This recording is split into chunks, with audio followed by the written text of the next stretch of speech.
Assalamualaikum warahmatullahi wabarakatuh. Bismillahirrahmanirrahim. Alhamdulillahi rabbil alamin. Wa afdalus salati wa atamu taslimi ala sayyidina Muhammadin wa ala alihi wa sahbihi ajma'in. Rabbi syrah li sadri wa yassir li amri wahlul 'uqdatam min lisani yafqahu qawli. Subhanaka la ilma lana illa ma 'allamtana innaka antal alimul hakim. Allahumma akhrijna min zulumatil wahmi wa akrimna binuril fahmi waftah alaina bima'rifatil ilmi wa sahhil akhlaqana bil hilm waj'alna mimman yastami'una al-qawla fayattabi'una ahsana. Allahumma ati nufusana taqwaha wa zakkiha anta khairu man zakkaha anta waliyuha wa maulaha. Allahumma arinal haqqa haqqan warzuqna ittiba'ah wa arinal batila batilan warzuqna ijtinabah. Allahumma anfa'na bima 'allamtana wa 'allimna ma yanfa'una wa zidna ilman wa huda, amma ba'd. Alhamdulillah, muslimin, muslimat, hadirin hadirat yang saya hormati. Moga-moga kita semua dirahmati dan diberkati oleh Allah Subhanahu wa taala.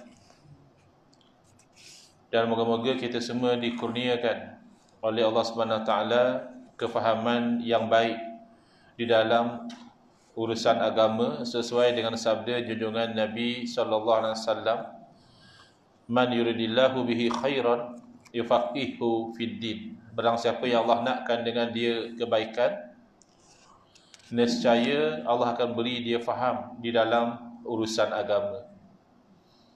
Dan moga-moga dikurniakan kepada kita akhlak yang mulia sesuai juga dengan sabda Nabi sallallahu alaihi wasallam, innama bu'istu liutammima makarimal akhlak. Hanya aku dibangkitkan demi untuk menyempurnakan kemuliaan akhlak. Alhamdulillah, malam ni insyaAllah setelah tergendala agak sekian lama pengajian kita akan menyambung pengajian kuliah Maghrib bulanan hari Jumaat yang kedua, anjuran surau Taman Melewar, menggunakan kitab Kekeliruan Umman. Inilah jawapannya susunan Al-Fadhil Ustaz Muhadhir bin Haji Jun, hafizahullah ta'ala wa nafa'na bihi wa bi'ulumihi fi daraini amin. Kita sampai ke muka surat 325. Apakah kewajipan muqallid? Muqallid, orang yang bertaklid. Apa dia taklid? Iaitu dalam konteks ini mengikut kepada sesuatu fatwa tanpa kita tahu dalil dia. Macam kebanyakan umat Islam lah. Kita bila kita belajar fiqh, kita belajar cara sembahyang macam ni, kalau macam ni batal, kalau macam ni sah, kita tak tahu dalil. Tapi dalam kitab-kitab fiqh macam itulah diterangkan, maka kita ikut. Kenapa? Kerana yang mengarang kitab fiqh itu adalah ulama yang mujtahid, yang mampu menggali hukum daripada sumber. Yang utama adalah Al-Quran dan As-Sunnah. Jadi mereka ni pakar. Mereka telah keluarkan, kita bukan pakar. Contohlah, kalau masih ingat, ibarat kita tu nak guna mutiara, nak buat perhiasan, tetapi kita bukan pakar penyelam mutiara. Maka kita ambillah mutiara yang telah dikeluarkan, yang telah diproses, dijual di kedai, kita ambil yang itu. Bukan kita terjun dalam laut cari mutiara sendiri, tidak. Kerana bukan bidang kebakaran kita. Bahkan memang tidak bijaklah kalau kita bukan pakar penyelam mutiara, kita kata tak, saya nak pergi direct pada sumber dia. Terjun masuk dalam laut. Lepas seminggu orang lain pula terjun cari mana tak timbul-timbul. Hamba Allah ni dah seminggu dah. Terjun masuk dalam laut tak timbul ni, sangkut di mana pun wallahu alam. Sebab bukan bidang dia. Iaitu yang berlaku kepada sebahagian umat Islam sekarang. Dia nak ikut Quran dan Sunnah, bagus. Tapi dia tidak faham bahawa mengikut Quran dan Sunnah itu kena melalui jalan para ulama. Kerana para ulama lah yang berkepakaran untuk memahami isi Al-Quran dan Sunnah dengan kefahaman yang terbaik.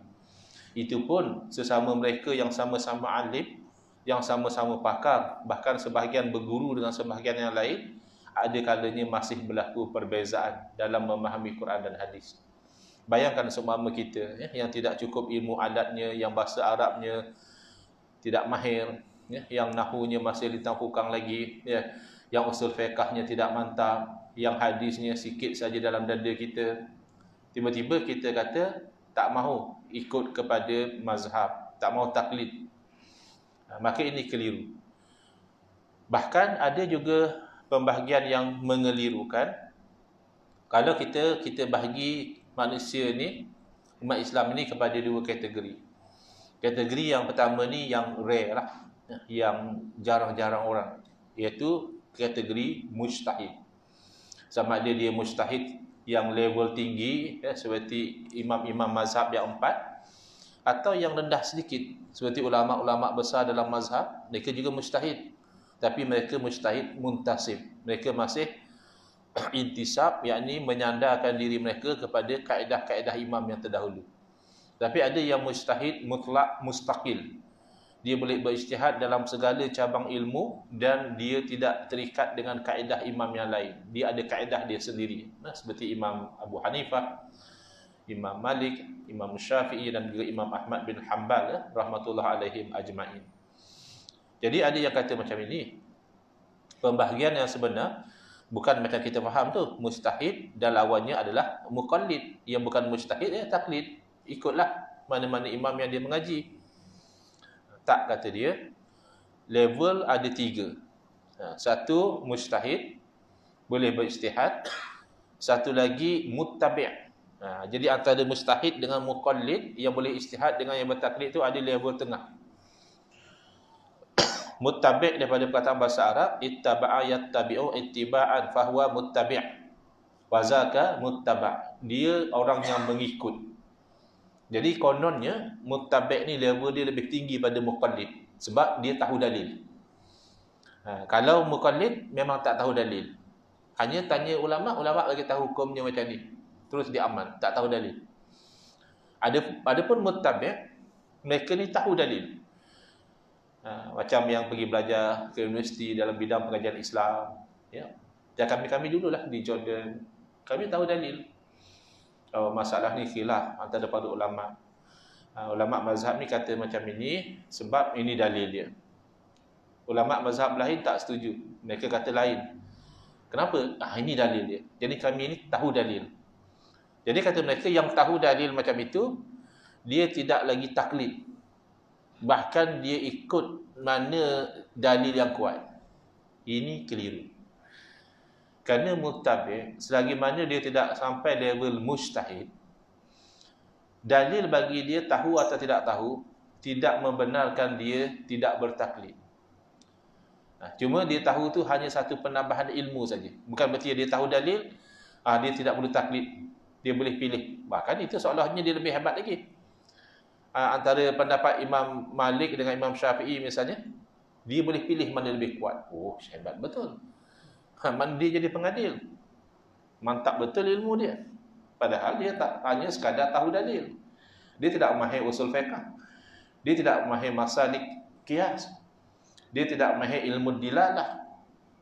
Dia tidak mahir balaghah. Dia tidak mahir nasakh mansukh. Banyak benda dia tak tahu. Mana mutlak, mana muqayyad, mana mujmal, mana mufassal. Banyak benda yang dia bela, hanya dia tahu dalil. Maka sebenarnya tidak ada beza. Manusia dua saja. Mujtahid, maka dia wajib ikut hasil ijtihad dia. Kerana di sisi ijtihad dia itu yang benar. Dia tak boleh taklid. Sebab itu Imam Syafi'i rahimahullah ta'ala, walaupun asalnya beliau murid pada Imam Malik, tapi setelah beliau sampai level mujtahid, dia bukan lantikkan diri sendiri. Kita zaman sekarang ni mudah jadi mufti. Syarat kita zaman sekarang jadi mufti, iaitu ada akaun Facebook. Asal kita ada akaun Facebook, kita kata, oh macam ni hukumnya, macam ni hukumnya. Kan macam itu suasana sekarang. Masing-masing semua bercakap pasal hukum. Sebab dah ada akaun Facebook, jadi pakar segala bidang.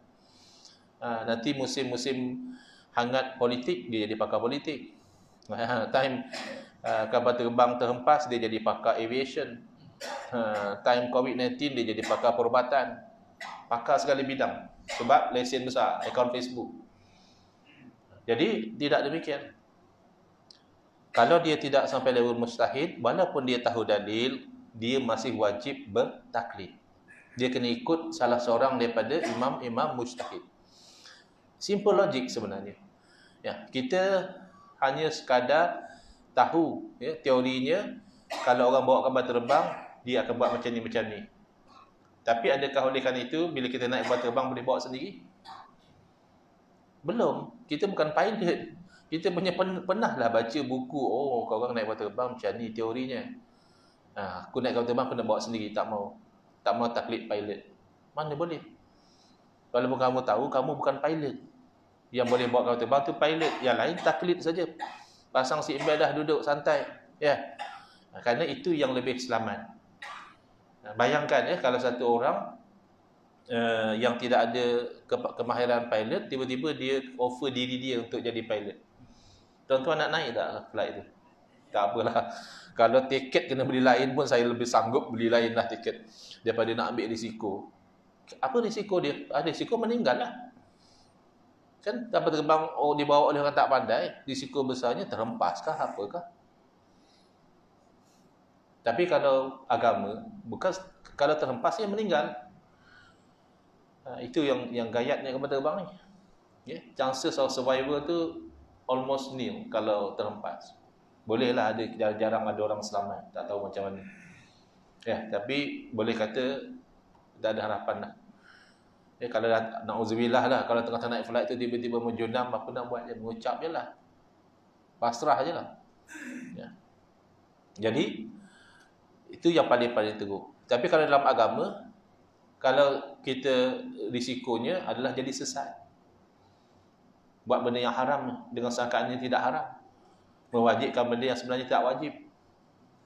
Dan nanti akan menjadi siksaan yang berpanjangan di hari akhirat. Jadi lebih besar sebenarnya risiko orang yang bukan mujtahid tidak nak bertaklid. Baik, apa kewajipan muqallid? Ini soalan daripada Syekh Said Ramadan Al-Buti rahimahullah taala, yang mana beliau berdialog dengan seorang yang tidak mahu bermazhab. Ya, ringkasannya itu AM. AM maknanya anti mazhab. Ya. SB bukan special branch. SB di sini ringkasan kepada Syekh Al-Buti ya, rahimahullah taala. Jadi dia tanya, sebab kalau kita reverse satu muka surat, di muka surat 324, orang yang mazhab ni lah yang saya sebut tadi. Dia kata sebenarnya manusia itu ada 3 peringkat, kata dia. Pertama, muqallid, yang ikut taklid tak tahu dalil. Yang kedua, muttabi', dan yang ketiga, mujtahid.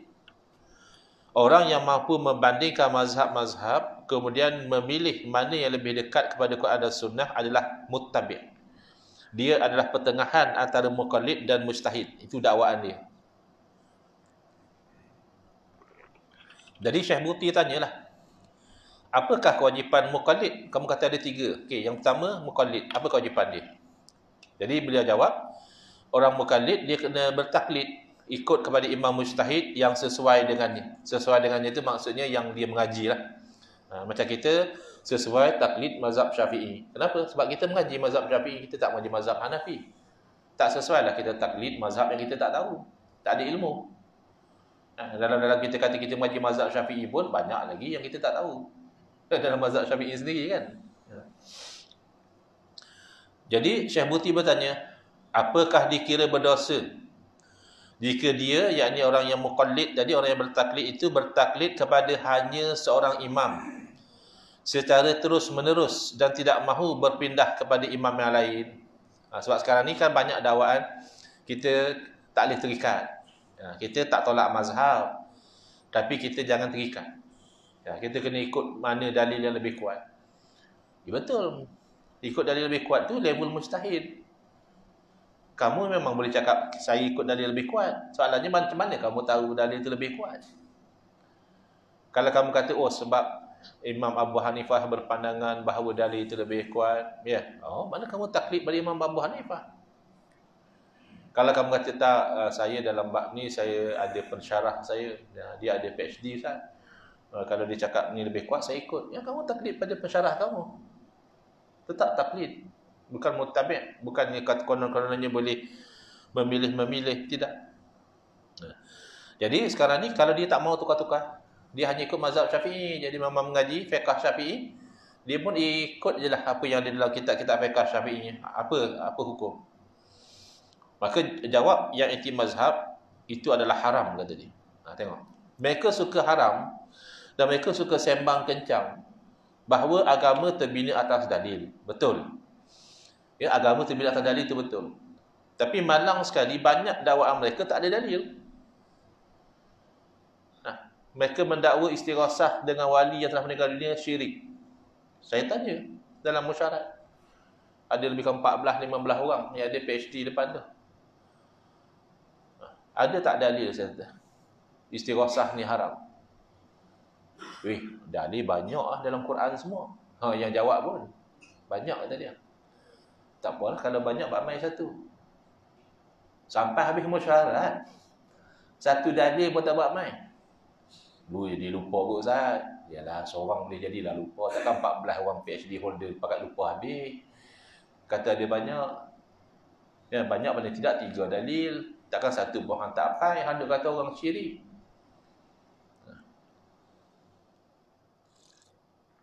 Jadi sekarang dia kata haram. Maka tentulah haram ni hukum. Kan hukum syarak yang taklifi ada 5. Wajib, sunat, harus, makruh, haram. Jadi bila hukum, kena ada dalil. Jadi Syekh Buti tanya, apakah dalil? Jadi dia kata dalilnya adalah kerana dia telah menetapkan sesuatu yang tidak pernah diwajibkan oleh Allah. Allah tak wajibkan dia ikut satu mazhab. Tiba-tiba dia pergi ikut. Jadi dia mewajibkan sesuatu yang Allah tak wajibkan, haram. Habis hang mengharamkan apa yang Allah tak haramkan? Tak haram. Dia jangan ingat mewajibkan apa yang Allah tak wajibkan saja haram. Mengharamkan apa yang Allah tidak haramkan pun haram juga. Jadi sekarang ni orang ni bukan mewajibkan. Dia bukan mewajibkan. Dia kata, tak mesti ikut satu mazhab. Tidak. Tapi dia kan hanya mengaji convenient dengan dia satu mazhab. Yang satu mazhab tu pun dia masih banyak lagi tak habis. Maka dia ikut satu mazhab tu. Bukan dia kata, mesti ikut satu mazhab saja. Tidak. Kan beza. Samalah. Dia kata, kami tak ada masalah nak baca Yasin. Kami pun tahu baca Yasin tu sunat. Tapi hampa duk mewajibkan baca Yasin malam Jumaat tu yang kami larang. Pasal tak ada dalil lah. Siapa yang wajibkan? Di surau ni biasa tak baca Yasin malam Jumaat?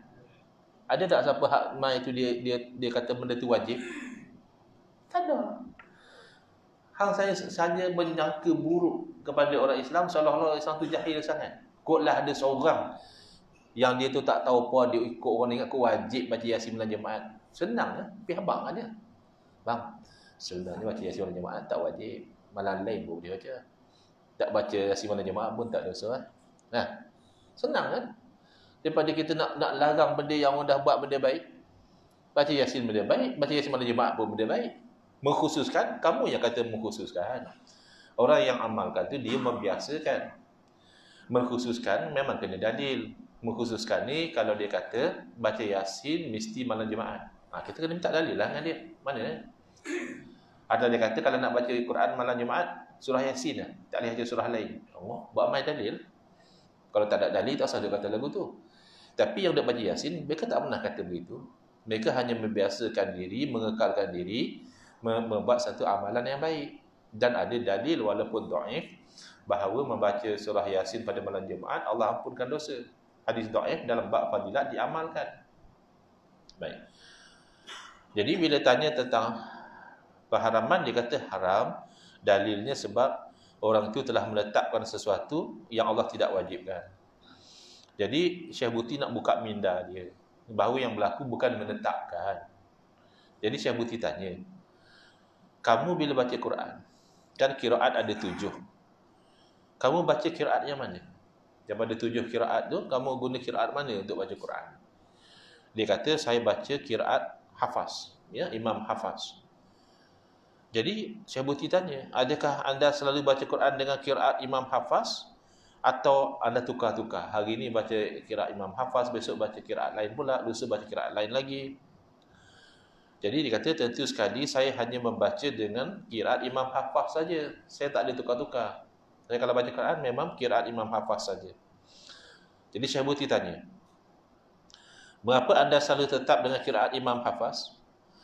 Sedangkan Allah tidak mewajibkan anda, melainkan kamu membaca menurut riwayat yang diterima daripada Nabi SAW secara mutawatir. Tak ada bendalil kata mesti baca Quran dengan riwayat Imam Hafaz. Boleh baca dengan qiraat lain. Kenapa kamu baca dengan satu saja? Kan sama. Jadi Syekh Buti nak tengok logiknya kan sama dengan orang ikut satu mazhab tadi. Jadi dia kata, kerana saya belum mempelajari kiraat-kiraat yang lain itu, saya tak pandai. Saya tak belajar dengan sempurna. Saya tahulah sikit-sikit. Ya. Jadi tak mudahlah saya baca, melainkan kiraat Imam Hafaz saya dah biasa. Senang saya baca.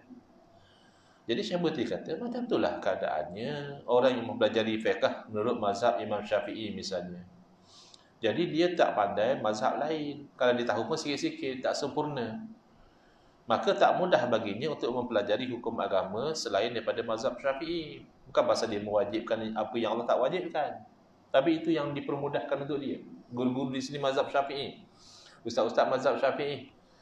Beza kalau misalnya dia duduk di India. Tanya-tanya orang tua fatwa ikut mazhab Hanafi. Senang. Dia nak taklid ikut mazhab Hanafi, tak ada masalah. Jika anda mewajibkan kepadanya untuk mengetahui ijtihad para imam dan mengambil semuanya, ini berarti dengan logik yang sama, anda pun wajib mempelajari semua qiraat tu. Baru adil.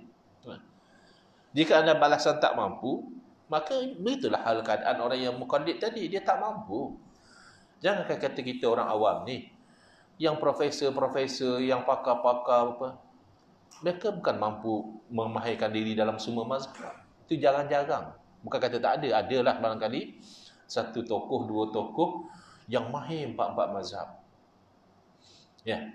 Tapi biasanya dia akan mahir, dia ni pakar mazhab Syafi'i.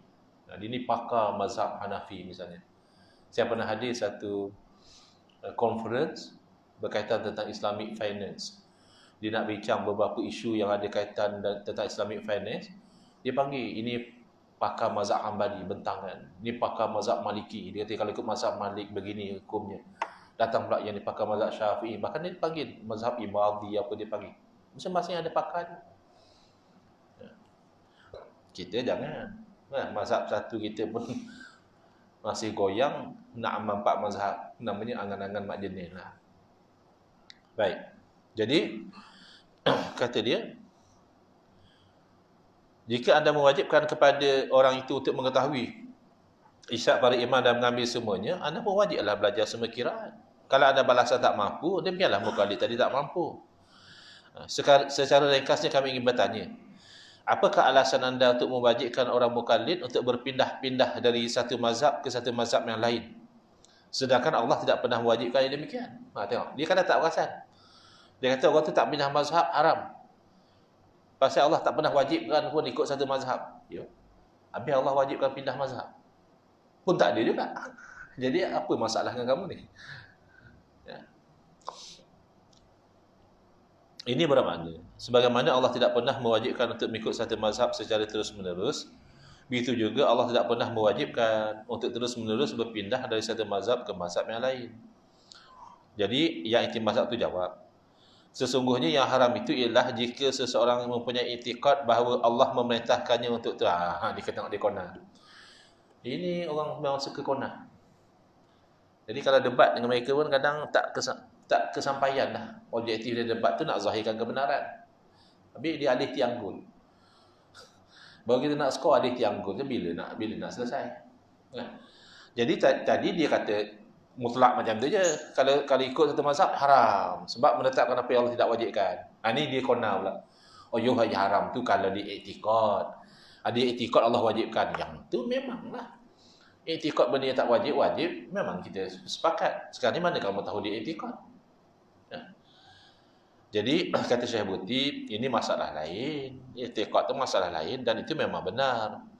Tidak ada keraguan dan tidak ada perbezaan pendapat tentangnya. Tetapi adakah dia berdosa jika dia terus-menerus ikut imam tertentu, sedangkan dia tahu Allah tidak wajibkan, tapi yang tu yang dia mampu.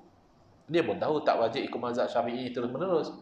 Boleh je dia pergi belajar mazhab Hanafi, dan ikut mazhab Hanafi boleh. Bahkan zaman dulu berlaku macam itu. Orang itu asalnya mazhab Syafi'i. Dan dia mengaji, dia ikut mazhab Hanafi. Biasa berlaku atas sebaliknya. Asalnya dia berguru dan dia mazhab Hanafi. Dia belajar, mengaji, tukar mazhab. Itu biasa. Tapi itu level ulama lah. Ya. Level kita macam kita sebut tadi lah. Ya. Mazhab kita sendiri pun masih goyang. Tiba-tiba nak pindah mazhab. Ya. Baik. Jika seperti itu, barulah dia mengaku. Kalau macam tu, tak berdosa lah, dia kata. Syekh Buti mengatakan, tetapi buku, merujuk pada buku tulisan Syekh Khajandi yang ada pelajari itu, menyebutkan hal yang berbeza. Dia akan jadi kontradik. Saat dia cakap macam ni, saat dia cakap macam lain. Sebab benda batil. Malah beliau, Syekh Khajandi, secara tegas mengharamkan yang demikian. Malah pada beberapa bahagian dari buku itu, beliau menyatakan kafir. Kafir, bukan setakat berdosa, kafir. Kepada orang yang terus-menerus mengikuti seorang imam, tidak mahu berpindah kepada yang lain. Tiba-tiba dia kata, di mana dia berkata demikian? Dia punya buku sendiri, dia pun tanya orang, kat mana? Dan pemuda ini teringat tentang tulisan Syekh Khajandi yang berbunyi, malah sesiapa sahaja yang mengikuti seorang imam secara terus-menerus dalam setiap masalah, maka dia termasuk orang yang fanatik, yang salah, serta telah taklid secara membabi buta, dan dialah orang yang telah mencerai-beraikan agama dan menjadikan diri mereka berkelompok-kelompok. Jadi, kalau dia kata begitu, siapa yang ikut satu mazhab, dia fanatik. Habis nak buat macam mana? Kita ikut banyak mazhab lah. Kalau ikut satu mazhab, fanatik. Saat kita ikut Syafi'i, saat kita ikut Hambali, saat kita ikut Maliki, boleh tak? Boleh tak kalau kita belajar. Okey. Bila kamu belajar, kamu tahu mazhab Syafi'i kata macam ni, kamu tahu mazhab Hanafi kata macam ni, macam mana kamu pilih? Saya tengok mana dalil yang kuat, Ustaz. Kalau dalil Syafi'i kuat, saya pegang Syafi'i. Kalau dalil Hanafi kuat, saya pegang Hanafi. Itu hang fanatik pada diri hang sendirilah. Kira hang lah hakim terbesar sekali. Yang boleh tahu mana yang dekat Quran hadis tu, hang lah segala-galanya. Ini fanatik lagi teruk. Fanatik yang merasa takjub dengan pandangan sendiri. Berbanding orang lain, dia hormat kepada kebakaran ulama. Bukan sebab dia fanatik.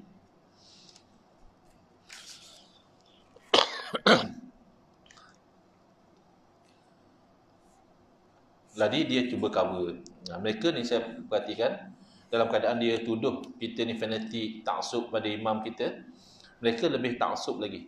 Walaupun orang yang jadi ikutan dia tu dah tersilap, dia masih nak cover.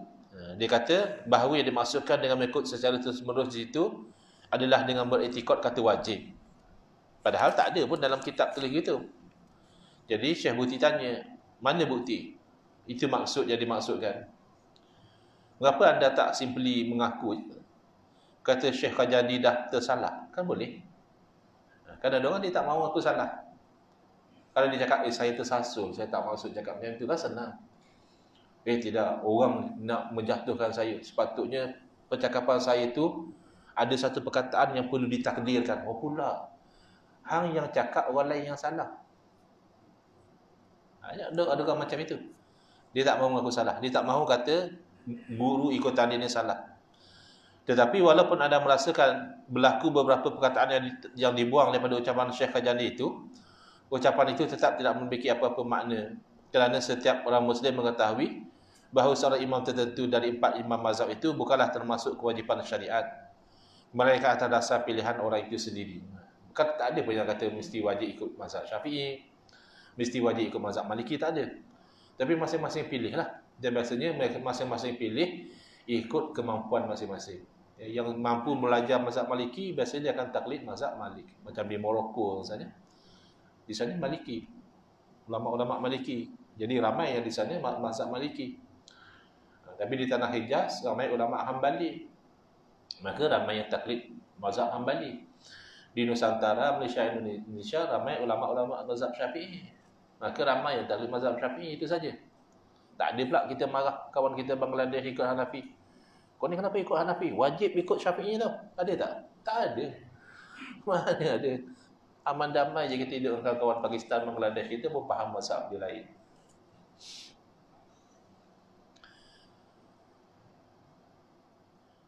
Jadi kata dia, mana boleh demikian? Saya mendengar daripada banyak orang dan juga daripada sebahagian ahli ilmu bahawa diwajibkan secara syariat mengikut mazhab tertentu secara terus-menerus dan tidak boleh berpindah kepada mazhab yang lain. Dia kata, dia akan pergi pada.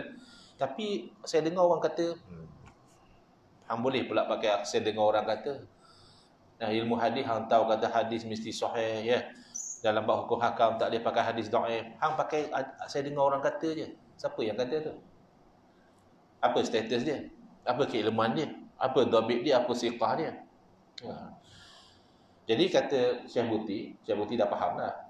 Dia punya perangai. Syekh Buti tanya, cuba anda sebutkan kepada kami nama satu orang saja daripada kalangan awam atau ahli ilmu yang menyatakan demikian. Cuba sebut, bab mai satu nama. Jadi bila orang itu diam, saja Al-Buti mengatakan, anda tidak akan dapat mencari seorang pun yang berpendapat keliru seperti ini. Memang pernah diriwayatkan bahawa pada masa terakhir dinasti Uthmaniyah, di mana mereka agak keberatan jika ada orang yang bermazhab Hanafi berpindah ke mazhab lain.